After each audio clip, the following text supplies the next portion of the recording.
Ça va, Will? Ça va, très bien. Alors, raconte-nous un peu ton histoire. Je sais que tu as travaillé pas mal d'années dans la restauration ici, en ruralité. Oui, tout à fait. J'ai fait une bonne partie de mon expérience professionnelle dans la restauration. À Quinsac, il y a même pas 2 km d'ici. Je travaillais pendant 3-4 ans ici. Et du coup, la restauration, c'est ce qui m'appartient à moi-même. Et j'ai toujours voulu ouvrir mon affaire et j'ai eu la chance de découvrir ce kiosque qui m'a permis de me lancer il y a aujourd'hui 2 ans. Alors, comment ça s'est passé au début? Parce que c'est pas toujours évident de lancer une affaire comme ça. Tu es en plein dans un monde rural. Effectivement, tu es proche d'une départementale, d'une station de lavage, c'est pas commun. Et il a fallu se faire connaître. Alors, tu avais ta petite clientèle. Le but, c'était de garder ta clientèle. C'était d'abord la clientèle que j'avais réussi à avoir en travaillant dans la restauration, surtout à Quinsac, surtout de venir ce qui me faisait manquer aux gens. C'est-à-dire qu'aujourd'hui, les gens manquaient de quelque chose de la restauration rapide dans le coin en mangeant du chaud. Malheureusement, il n'y en avait pas trop. Tout ce qui est burger, il n'y en avait pas, à part des pizzas. Et du coup, c'est ce qui manquait aux gens. Et en discutant beaucoup avec mes anciens clients, du coup, ça m'a fait tilt. Et c'est aussi pour ça que j'ai voulu ouvrir ici. Parce que déjà d'une, c'est un coin de passage. La station de lavage, il y a énormément de monde qui travaille, qui passe par jour. Et beaucoup de gens qui travaillent dans le coin. On n'y pense pas, mais Camblanne, La Traîne, il y a énormément de gens qui travaillent dans le coin. C'est ce qui m'a permis aussi de pouvoir ouvrir ça grâce à des gens qui m'ont dit que c'est ce qui leur manquait. Alors, pourquoi Voilà. ne pas avoir été en centre-ville ou carrément dans des zones commerciales ou des zones de bureaux?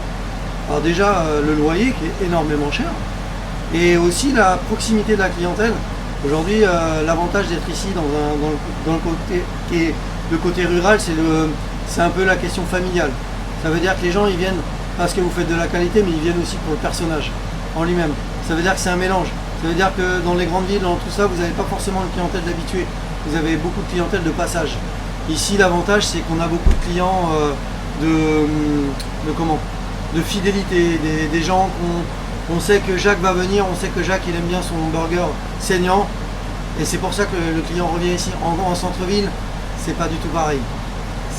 Parle-nous un petit peu de tes produits, parce que tu as fait, on va dire, une démarche aussi très écologique, parce que tu as un circuit extrêmement court. Alors déjà, tu es attaché à la qualité des produits, mais en plus, tu as fait un circuit court.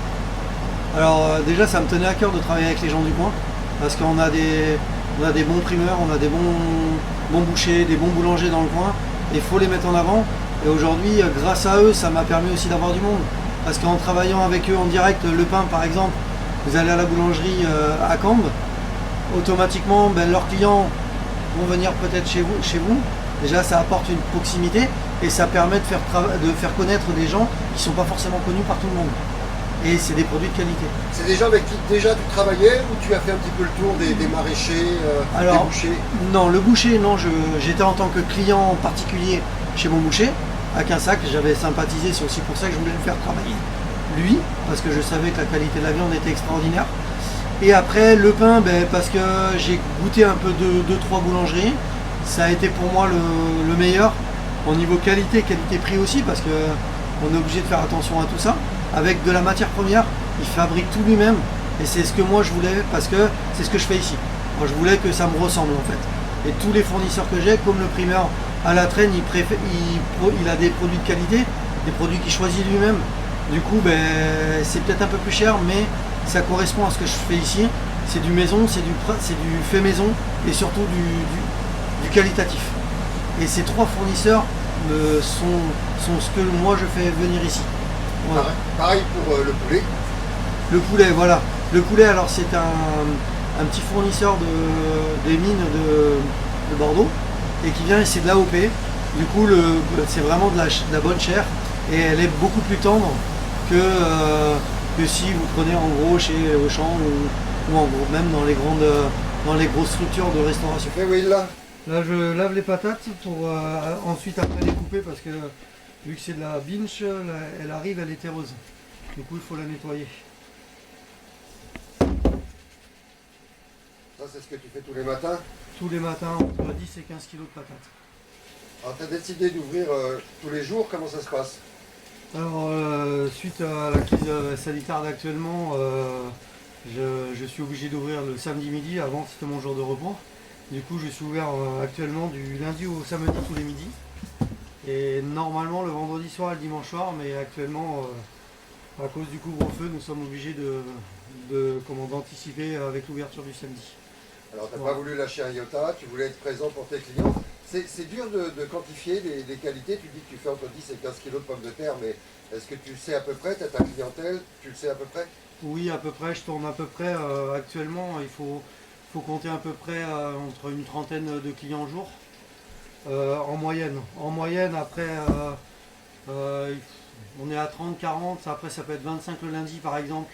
C'est vraiment aléatoire, mais c'est une moyenne générale qui est quand même relativement assez correcte au niveau de l'influence générale.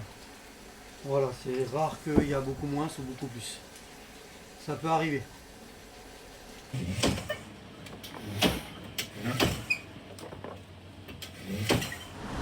Oui, bonjour, Lily's Burger, bonjour. Oui, ça serait pour quelle heure, madame? Midi et demi? Ok, pas de souci. Combien de burgers, s'il vous plaît? 3 burgers, 2 Lily's et 2 Clacos? Ok, pour 2 burgers, c'est 4 alors, madame. Excusez-moi, c'est moi qui ai mal compris. 4 burgers pour midi 30, 2 Clacos, 2 Lily's. Vous désirez des boissons de dessert également? Dessert du jour, aujourd'hui, c'est une tarte aux prunes faite maison. Ok, pas de dessert, pas de boisson. Merci beaucoup, bonne journée, à tout à l'heure, au revoir. C'est une histoire de famille aussi, puisque tu es marié, 2 enfants, ta femme a travaillé avec toi au début.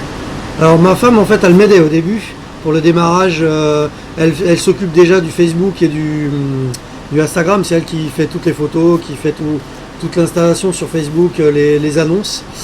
Et oui, elle m'a aidé au début, comme tout le monde, hein, au démarrage. Tout seul, c'était compliqué. Du coup, elle est venue m'aider pendant 2-3 week-ends, ce qui m'a permis après de prendre quelqu'un pour m'aider par la suite. Et elle me fait par contre tous mes desserts maison. C'est elle qui les fait. La pâtisserie, c'est pas mon truc. Voilà. Et après, le Lily's Burger, en fait, tout simplement, ça, c'est les 2 premières lettres de ma fille aînée et les 3 dernières de ma deuxième. Alors, c'est vraiment 100% familial. Le Lily's, le Burger Lily's, c'est mes filles qui l'ont imaginé. C'est eux qui ont dit ce qu'ils voulaient dedans. Du coup, j'ai essayé de faire en fonction de ce qu'ils m'ont dit. C'est best-seller. Voilà, c'est le Lily's, c'est vraiment, c'est eux qui l'ont fabriqué et c'est vraiment familial, quoi, 100% famille. Alors, tu fais aussi le burger du mois. Chaque mois, tu fais un burger différent. Et je sais qu'il y a eu quelques people qui ont eu leur burger. Oui, tout à fait. On a eu l'honneur d'avoir Fiona Gélin qui est venue manger chez nous, car elle était sur Comblandt pendant un week-end, et avec Monsieur Laurent Morin. Et la chance qu'on a eue, c'est qu'elle est venue ici, sur notre terrasse, au beau jour. Et du coup, on a fait un Fiona Burger qui a été imaginé par elle. Du coup, je me suis permis de lui demander ce qu'elle aimerait avoir dans son burger. Et elle l'a fait, et il a cartonné pendant tout le mois de octobre 2019, si ma mémoire est bonne. Ça, c'est pourquoi, Will? C'est pour le burger, le Cupidon, le burger du mois. C'est de l'escalope de dinde qui est coupé en 2, qui est façon millefeuille avec du Saint-Nectaire au milieu. Compote maison.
Super. Et voici. Donc ça c'est le Lily's Burger. Le Lily's Burger. Merci en tout cas. Merci beaucoup. Bonne continuation.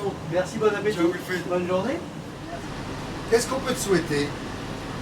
Et de continuer sur la lancée, ça veut dire d'avoir toujours que les clients viennent toujours avec le sourire, avec le plaisir, qu'ils apprécient toujours manger nos burgers, qui sont faits avec le sourire, avec de la qualité, avoir toujours les mêmes fournisseurs aussi, ce qui est hyper important aujourd'hui.